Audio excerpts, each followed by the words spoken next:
અને રાજકોટ શહેર પોલીસ જેનું સ્પેશિયલ ઓપરેશન્સ ગ્રુપ જેના અધિકારીઓ આજે મારી સાથે જોડાયેલા છે અને ભારત સરકારનું કસ્ટમ્સ ડિપાર્ટમેન્ટ અને એક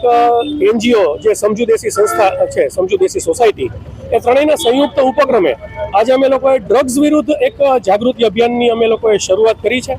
જેમાં અમે લોકોએ રાજકોટની 300 જેટલી ઓટો રિક્ષાની પાછળ જે જુદા જુદા વિસ્તારમાં ફરવાની એ રિક્ષાઓની પાછળ બેનર્સ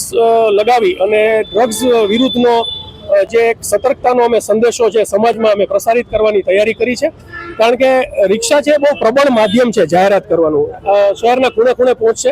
જેનાથી લોકોને પણ સમાજના જે વાલીઓ જે છે એ લોકોને પણ અંદાજ આવશે કે આપણે આ વાંચીએ તો વિચારીએ તો આપણે એને અમલમાં મૂકી શકીએ. કારણ કે સમાજમાં એવું થઈ ગયું છે કે અત્યારે અમારી પાસે જે સ્ટાફ છે એની વસ્તીના પ્રમાણમાં સ્ટાફ ઓછો હોવાથી દરેક જગ્યાએ આ ડ્રગ્સનું દૂષણ રોકવા માટેની અમલવારી કરવી અમારા માટે પણ બહુ મુશ્કેલીરૂપ હોય છે. એટલે અમે લોકો સમાજ પાસેથી પણ એવી અપેક્ષા રાખીએ છીએ કે જે બાળકો જે છે, જે કોલેજમાં ભણે છે, આપણા જે સ્કૂલોમાં ભણે છે, આ તો નાના નાના બાળકોને પણ અત્યારે એવા લોકો મળી જાય છે કે જે આ ડ્રગ્સના રવાડે ચડાવી દે, તો આજે બાળક તો હાથમાંથી જાય છે પણ આપણું ઘર પણ બરબાદ થઈ જાય છે. તો એવા સંજોગોમાં અમારા ડિપાર્ટમેન્ટ વતી અમે લોકો અપીલ કરીએ છીએ કે સમાજના દરેક વર્ગના લોકો